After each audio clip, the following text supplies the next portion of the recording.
"What have you done, Zara?" Blood slowly dripped from Zara's lips, soaking the colorful patterns on her dress. The courtyard was still, except for the soft sound of whispers in the distance. She lay on the ground, her face calm, as if she had accepted her fate. Behind her, Adisa, her husband, screamed. His face was full of shock and fear. This wasn't what she had planned.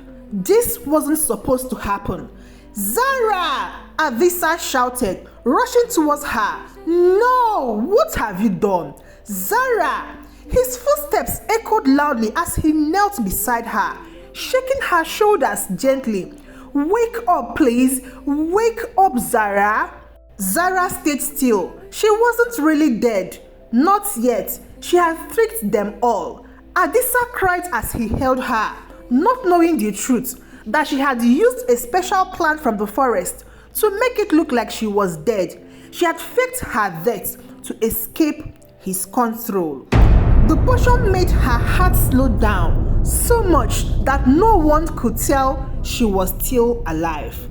The people who had gathered around were too far away to see that Zara was only pretending.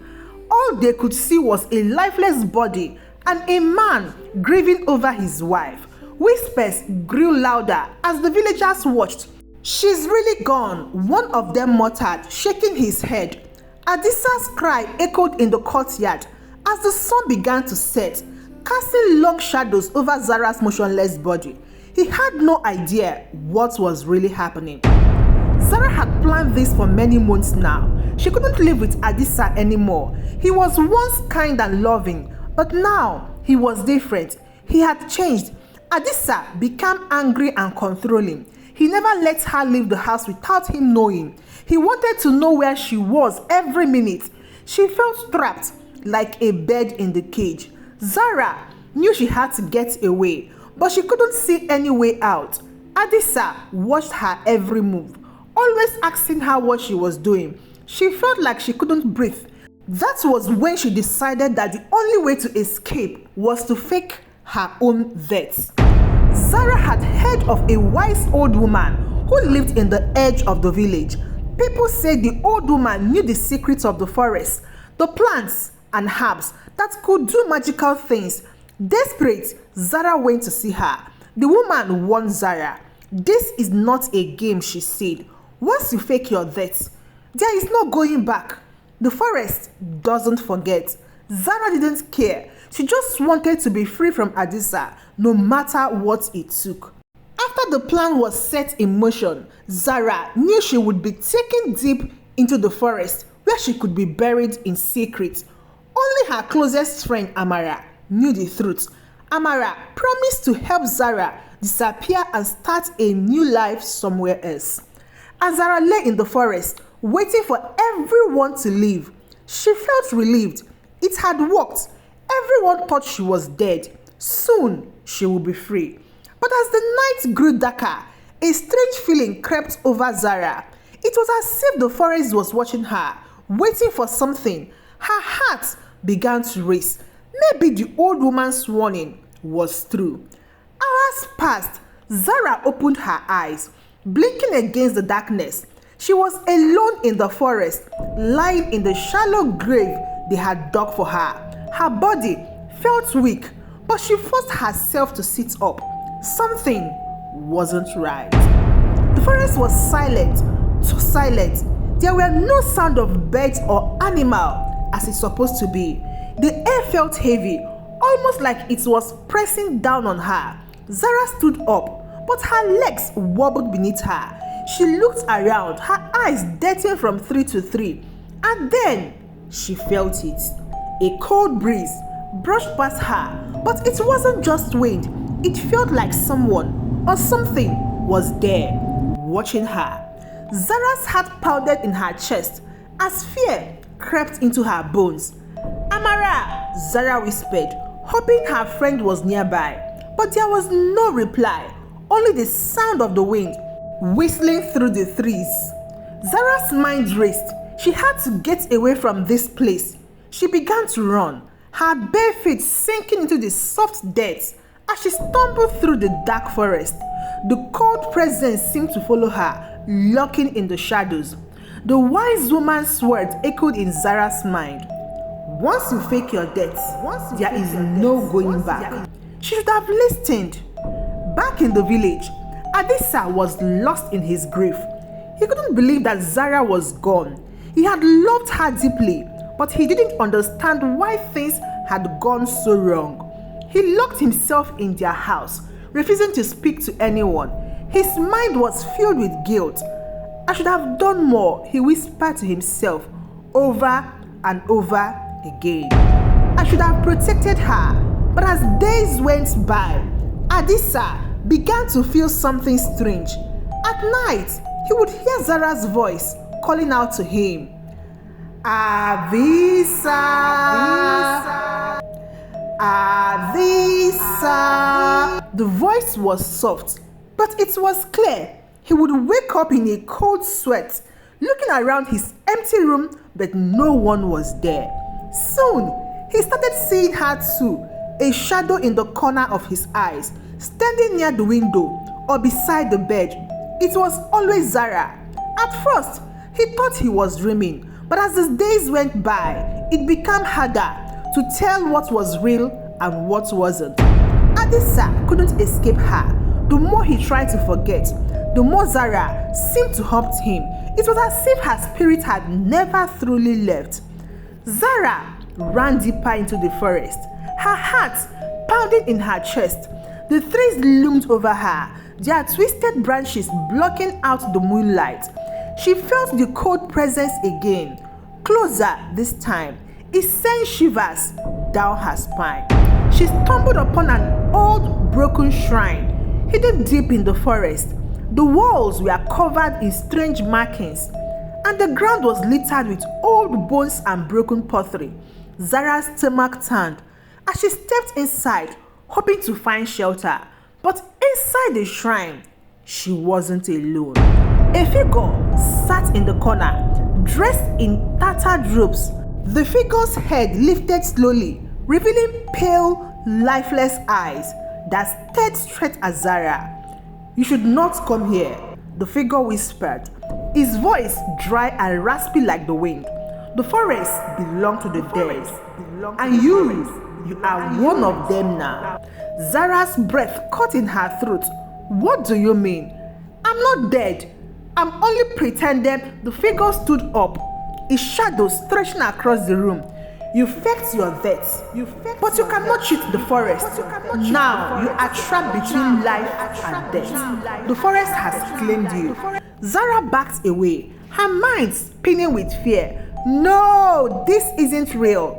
I can leave, I can go. But the figure shook its head. There is no escape. You are cursed, just like the others who tried to trick death. Zara couldn't believe what she was hearing. She had faked her death to escape Adisa, but now she was trapped in a curse she didn't understand. The curse is old, the figure explained. It binds those who lie about their fate. You faked your death, and now you belong to the forest. The only way to break the curse is to face the one you ran from. Zara's stomach twisted in fear. The one she had run from was Adisa. She had left him behind, thinking she could start a new life. But now, she realized that her deception had tied her to him forever. Tears filled Zara's eyes as the weight of her choice sank in.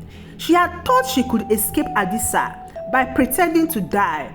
But now, she was trapped in something far worse, and the only way out was to go back to him. With a very heavy heart, Zara made her way back to the village. Her body was weak, and the cold presence of the curse still clung to her like a shadow. But she had no choice. She had to face Adisa. When she arrived, the village was quiet. Zara found Adisa sitting alone in their courtyard, his face pale and tired.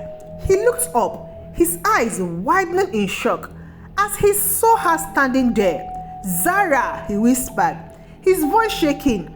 Is it really you? Zara's heart pounded as she stepped closer. Adisa, I faked my death to escape you. But I didn't know about the curse. I didn't know what I was doing. Adisa stood up slowly, his head trembling. You? You faked your death? But why? Why, Zara? I loved you, Zara. I was only trying to protect you. Zara shook her head, tears streaming down her face. You weren't protecting me. You were controlling me. I felt trapped, like a prisoner in my own home. I couldn't breathe, Adisa. That's why I had to get away. Adisa's face softened, and for the first time, he seemed to understand. I thought I was doing what was best for you. I didn't realize how much I was hurting you. His voice cracked, and he took a step closer. I'm sorry, Zara. I never meant for things to go this far. Zara wiped her tears, feeling the weight of her confession lift slightly. But the cold grip of the curse remained. It's too late for apologies, Adisa. I'm cursed. The forest has claimed me. I can't be free until the curse is broken. Adisa's brow furrowed. Confusion and fear mixed on his face. Cursed? What do you mean cursed? Zara told him everything. The strange figure in the shrine, the eerie feeling that had followed her since she faked her death, and the curse that tied her to the forest. The only way to break it is for us to face it through together. I can't do it alone. Adisa stood silent for a moment, processing the shocking truth. He had caused this unknowingly by pushing her away, by not understanding her need for freedom. Guilt welled up in his chest. Adisa knew there was only one thing left to do. Return to the forest with Zara and face the curse together. The walk back to the forest felt heavier this time. The sun was settling, casting long shadows over the village. Zara's heart raced as they approached the thick line of trees, the same forest where she had once thought she could escape. We have to go back to the shrine, Zara said quietly. It all started there. As they entered the forest, the same sense of unease crept over them. The air was thick, almost alive, and the trees seemed to whisper as they passed. The cold presence that had haunted Zara from the beginning returned, chilling her to the core. Finally, they reached the shrine, the place where Zara had first encountered the figure. The broken walls and strange markings still loomed ominously, and the air felt even thicker, as though the forest was waiting for them. The figure from before was there, standing in the corner, watching them silently. Its lifeless eyes locked onto Zara and Adisa as they stepped inside. You have returned, the figure rasped, his voice sending shivers down their spine. Zara swallowed hard, her voice shaking. We have come to break the curse. The figure tilted its head slightly, as if studying them. Breaking the curse requires more than just returning. You must both accept the truth, no matter how painful. Zara glanced at Adisa, her heart heavy with dread. She had been running from the truth for too long, and now she had to face it head on. But she wasn't sure she was ready. The figure stepped closer, his voice growing darker. The curse is tied to both of you. One of you must stay here in the forest, bound to it forever. The other may be free. Zara's heart sank. She had thought they could break the curse and live together. But now, the truth hit her hard. One of them had to stay. Adisa stepped forward, his voice steady but filled with sorrow. I will stay. I caused this. I drove Zara away. She deserves to be free. Zara's eyes filled with tears. No, Adisa, you can't. We both made mistakes. You don't have to do this. But Adisa shook his head, his voice firm. Zara, you fake your death because of me. I didn't understand what I was doing to you. I was blind to your pain. This is the only way I can make things right. The figure watched them closely, his cold eyes unblinking. The choice is yours. One of you must stay. The other will be free. But only after the sacrifice is made. Zara's mind raced. She didn't want to lose Adisa, but she also knew that she couldn't live with herself if she let him sacrifice everything for her. Tears streamed down her face as she shook her head. No! There has to be another way. Adisa stepped closer, his hand gently touching her cheeks. Zara, you deserve to be free. I can't undo the past, but I can give you this. Please, let me do this. Zara sobbed, her heart breaking. She had wanted freedom, but not like this. Not at the cost of Adisa's life. The moment Adisa made his choice, the air in the shrine shifted. The cold presence that had followed Zara all this time seemed to lift, replaced by a strange heavy silence. The figure nodded slowly, as if acknowledging Adisa's decision. The curse is lifted, the figure whispered. For her! Zara collapsed to the ground, her body shaking with sobs. She had wanted to escape Adisa's control, but she had never wanted to lose him like this. She had never imagined that her freedom would come at such a high price. As the morning light filtered through the trees, Zara stood alone at the edge of the forest. Adisa was gone, bound to the forest forever. Just like the figure had won, Zara could feel the weight of his absence, a hollow ache in her chest. But she was free now. The curse had been broken. She could leave the forest and live the life she had always dreamed of. But as she walked away from the dark trees, she couldn't shake the feeling that something was still wrong. The forest had taken Adisa, but it had left her with something far worse: guilt. As Zara left the forest and returned to the village, everything around her felt different. The sun was shining, children laughed and played, and people went about their day, unaware of the darkness she carried within her. She was free from Adisa, free from the curse, but this freedom felt hollow, like an empty shell. Days turned into weeks, and Zara tried to build a new life. She moved to a small hut at the edge of the village, away from everyone. She kept to herself, spending most of her time alone, haunted by the memories of the forest and the sacrifice Adisa had made for her. Every time she closed her eyes, she saw his face, the sorrow in his eyes as he chose to stay behind, bound to the forest forever so she could live. She would wake up in the middle of the night, covered in cold sweat. His last words echoed in her mind: "You deserve to be free." But freedom was not what she felt. Instead, she felt trapped in her own guilt, chained by the choices she had made. She had escaped Adisa's control, but now she was controlled by something far worse: her own regrets. People in the village began to notice her withdrawn nature. They would whisper as she passed, wondering what had happened to her, why she always looked so sad, so distant. Some villagers even said they saw her talking to the wind or staring at the forest with a longing, haunting look. One evening, her old friend Amara approached her. "Zara, you are free now. Why don't you try to leave? Why don't you start over?" Zara looked at her friend Amara, her eyes filled with sadness. "I'm free," she whispered, "but freedom comes at a price. I will carry the weight of that price for as long as I live." Her friend Amara frowned, confused. "What do you mean?" But Zara didn't answer. How could she explain? How could she make anyone understand the darkness that lingered in her heart?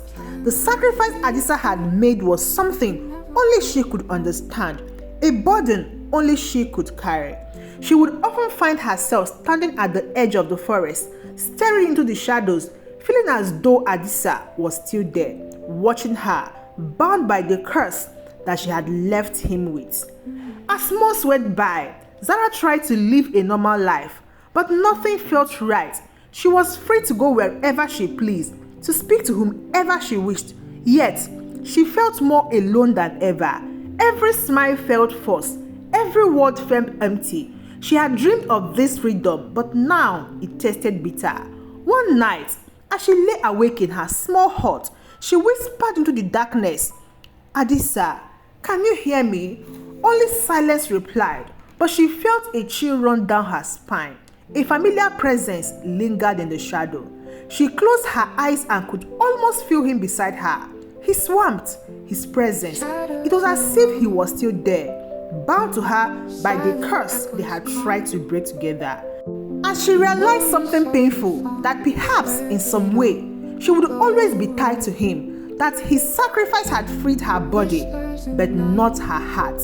Some nights she would light a small fire outside her hut and sit by it, talking to the flame as if Adisa could hear her. She would tell him about her day, about the things she had seen and the feelings she couldn't shake.